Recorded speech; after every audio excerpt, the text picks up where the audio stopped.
Nagħtikom merħba mill-ġdid tal-programm Etimoloġija. Dan huwa it-12 il-programm. Kif ngħidu, iż-żmien itiru ma jistenna lil ħadd. Fl-aħħar 11 il-programm tkellimna dwar diversi kliem, espressjonijiet u idjomi u sibna l-etimoloġija tagħhom, jiġifieri fi kliem sempliċi l-oriġini tat-tifsir tagħhom u kif dan żviluppa ma' żmien. Anke llum għandna programm mimli daqs bajda u se nkomplu nesploraw flimkien il-ġrajja wara l-kelma. Tlaqna minnu fih biex nitkellmu dwar l-ewwel kelma.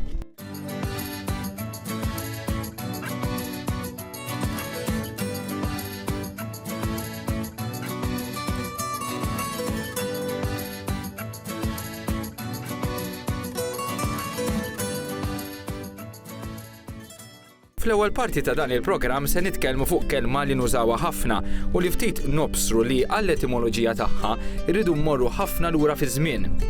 Il-kelma hija ħamallu. Nużawha ħafna. Ġieli b'sens negattiv biex nirreferu għal xi ħadd li forsi l-aġir tiegħu mhuwiex daqshekk sabiħ, jew inkella ġieli nużawha anke b'mod ironiku b'ton ċajtir meta xi ħadd jirrakkonta u jgħid xi ħaġa doppju sens.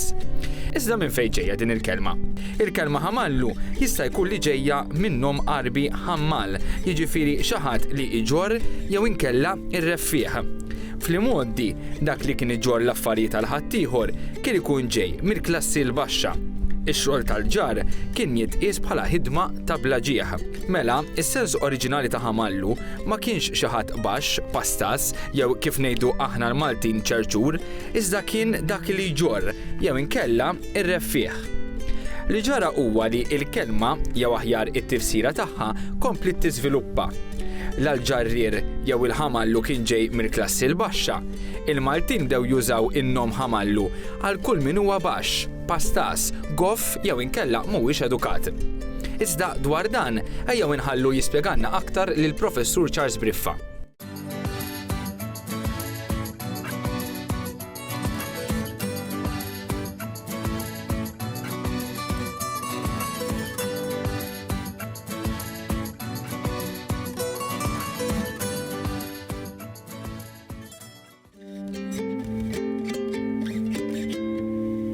ħamallu ġejja mill-arbi sewwa, fl-arbi hemm il-verb ħamala ġorr, però hemm ukoll in-nom ħammal.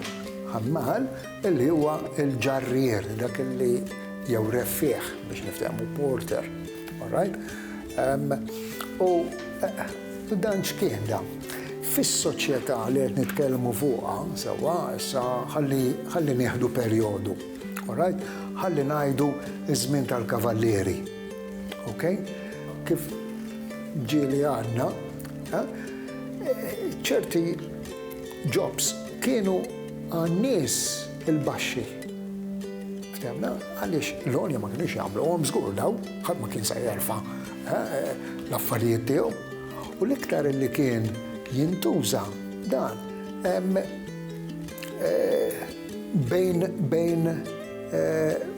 bejn id-djar tal-onja. Right? Per eżempju, inti tkun sinjur u trid tieħu xi bagalja affarijiet għal sinjur ieħor u allura tqabbad il-ħamallu biex iġorrulek. U inti timxi hekk quddiem u dak ġej warajk ikarkar.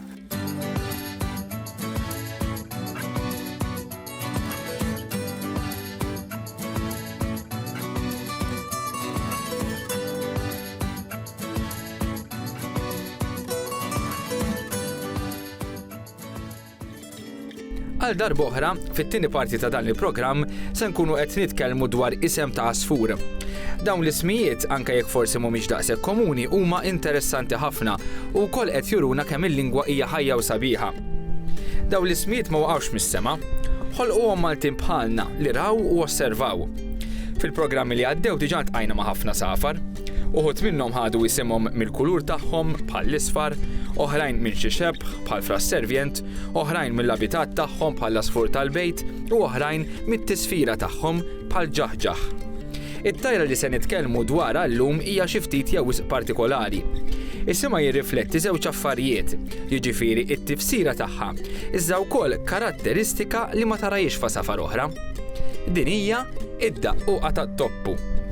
tidher l-aktar fil-pasta tar-rebbija u l-ħarifa. Dan l-asfur jispikka kemm fl-għamla tiegħu imma anke fl-ilwien tiegħu. Huwa partikolari immens u kważi huwa impossibbli li tħaltu ma' xi speċi oħra. Imma minn fejn ġej isem dan l-asfur? Naqsmu f'żewġ partijiet. Bil-Malti il-kelma daqquqa nużawha għal xi ħadd li jkollu aptit iċ-ċajt. Mela bid-daqquqa llum ngħidu lil xi ħadd li jibda jiċċajta ma' kull ħaġa li jagħmel u jgħid. Madankollu hawnhekk il-kelma daqquqa hija onomatopea, għalhekk tirrifletti l-għajta xi ftit jew stramba ta' dan l-asfur. Hija nota radba bi 3 sillabi li l-asfur jirrepeti kull ftit sekondi. Nisimgħuha.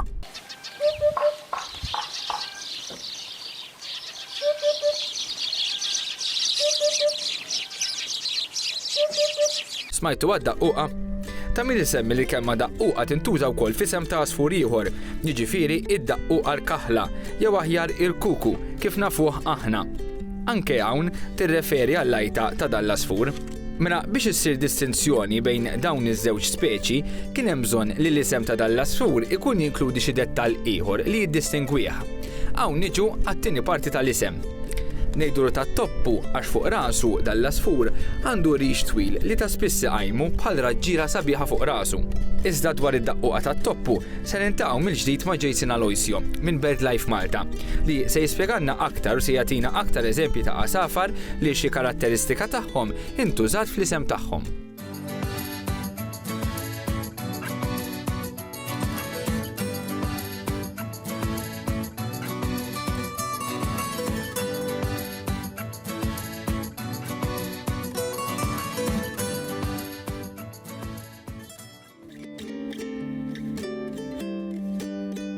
Id-daqquqa tat-toppu għaliex għandha l-isem magħmul minn żewġ elementi. Għaliex daqquqa hija wkoll il-kuku. Mela għandek id-daqquqa u għandek id-daqquqa tat-toppu, żewġ safar kompletament differenti. Għandhom l-istess isem imħabba il-lajta tagħhom tal-kuku kulħadd jaf kif inhi. Fil-każ tad-daqquqa tat-toppu, l-lajta tagħha qisha qed tisma' xi ħadd ħajaqbad jitħaq. Bil-Malti ngħidu għandu d-daqquqa tad-daħq. U din ħaġa, lajta partikolari tal-asfur fil-fatt tidher f'lingwi oħrajn. Bl-Ingliż ħupu, l-isem xjentifiku huwa upupa. Allura hawnhekk għandek ċar illi l-ħoss uniku ta' dal-asfur qabad l-immaġinazzjoni u spira l-isem tiegħu. It-toppu huwa mbagħad ir-rix ta' twil li għandha fuq rasa li meta tkun fl-art jew fuq xi siġra ġieli tiftħu u jinfetaħ forma ta' meta jkun magħluq jidher qisu toppu, meta jinfetaħ jiġi qisu mrewħa. Huwa asfur sabiħ ħafna anke l-kulur tiegħu tara ħitir iktar qisu farfett kultant milli asfur. Is-inti saqsejtni jekk xi karatteristika partikolari ispirax l-isem f'safar oħrajn, iva. Pereżempju fejn naf jien hemm asfur tal-baħar jgħidulu ċ-ċiefa ta' Demba, minħabba d-dem partikolari tagħha.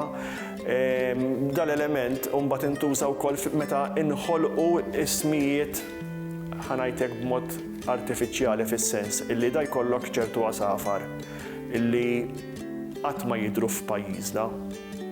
Però mbagħad biżball xi asfur li jkun ipassi l-bogħod ħafna jew jgħix il-bogħod ħafna minn pajjiżna jkun intelef waqt il-passa u jidher f'Malta.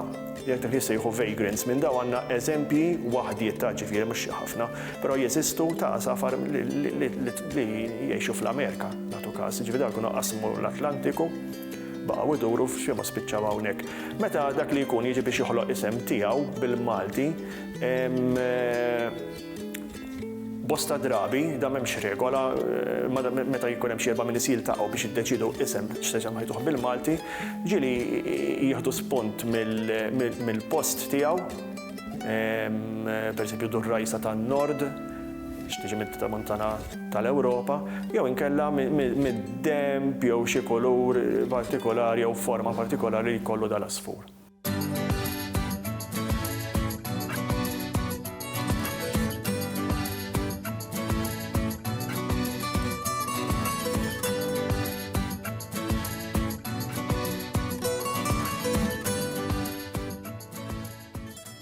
U bid-daqquqa tat-toppu niġu fit-tmiem it-12 episodju mis-sensiela Etimoloġija. Komplejna nesploraw flimkien il-ġrajja wara l-kelma. Fiż-żewġ eżempji li rajna llum erġajna kkonfermajna kemm il-lingwa hija tan-nies u kemm hija ħajja għax tiżviluppa. Il-ġimgħa d-dieħla inkomplu bil-vjaġġ tagħna lejn l-etimoloġija. Sa dan it-tant inkomplu nozzu il-Malti, il-lingwa li tagħtina identità. Saħħit.